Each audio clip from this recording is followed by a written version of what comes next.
We have quite a bit to cover today, so thank you in advance. While I go through some detailed information here. First of all, let me address the ongoing situation in the Middle East and the Department of Defense response, and then I'll discuss the reports of drone attacks against U.S. facilities in Iraq and Syria. As you are all aware, Secretary Austin recently directed several steps to strengthen DoD posture in the region to bolster regional deterrence efforts, to include deploying the USS Ford Carrier Strike Group to the Eastern Mediterranean, along with the USS Eisenhower currently underway and en route. Additionally, we are also enhancing our fighter aircraft presence in the Central Command region to provide additional capabilities.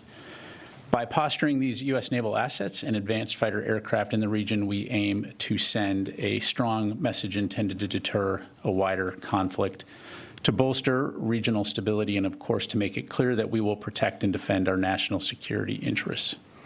To that end, the crew of the guided missile destroyer USS Carney, operating in the northern Red Sea earlier today, shot down 3 land attack cruise missiles and several drones that were launched by Houthi forces in Yemen. This action was a demonstration of the integrated air and missile defense architecture that we have built in the Middle East and that we are prepared to utilize whenever necessary to protect our partners and our interests in this important region. There were no casualties to U.S. forces and none that we know of to any civilians on the ground. Information about these engagements is still being processed. We cannot say for certain what these missiles and drones were targeting, but they were launched from Yemen, heading north along the Red Sea, potentially towards targets in Israel. Our defensive response was one that we would have taken for any similar threat in the region, where we're able to do so against our interest personnel and our partners. This attack may be ongoing, so if we have more information to share, we will. But again, as the Secretary has made clear, we have the capability to defend our broader interests in the region and to deter regional escalation and broader expansion of the conflict that began with Hamas's attack on Israeli civilians on October 7th.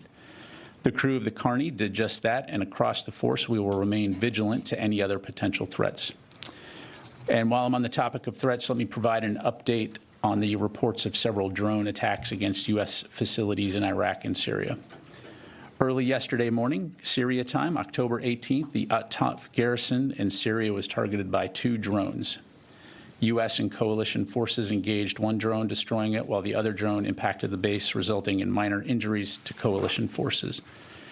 Also, the same morning in Iraq, early warning systems indicated a possible threat approaching the airbase at al-Assad, and base personnel sheltered in place as a protective measure. Though no attack occurred, sadly, a U.S. civilian contractor suffered a cardiac episode while sheltering and passed away shortly thereafter. And our deepest sympathies and condolences are with the loved ones of the individual who passed away. And as you know, the day before, on October 17th, U.S. military forces defended against 3 drones near U.S. and coalition forces in Iraq.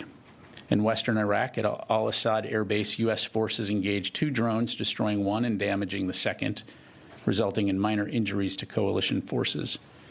Separately, in northern Iraq, U.S. forces engaged and destroyed a drone near Bashur Air Base, resulting in no injuries or damage.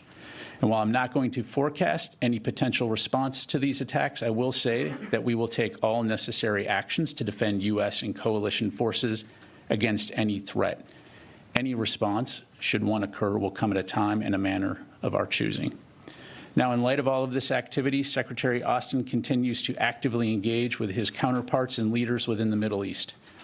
Today, he conducted a series of calls, which included discussions with His Highness President Sheikh Mohammed bin Zayed of the United Arab Emirates, Amir Sheikh Tamim of Qatar, and Saudi Arabia Minister of Defense Khalid bin Salman Al Saud. Secretary Austin also spoke with Israeli Minister of Defense Yoav Gallant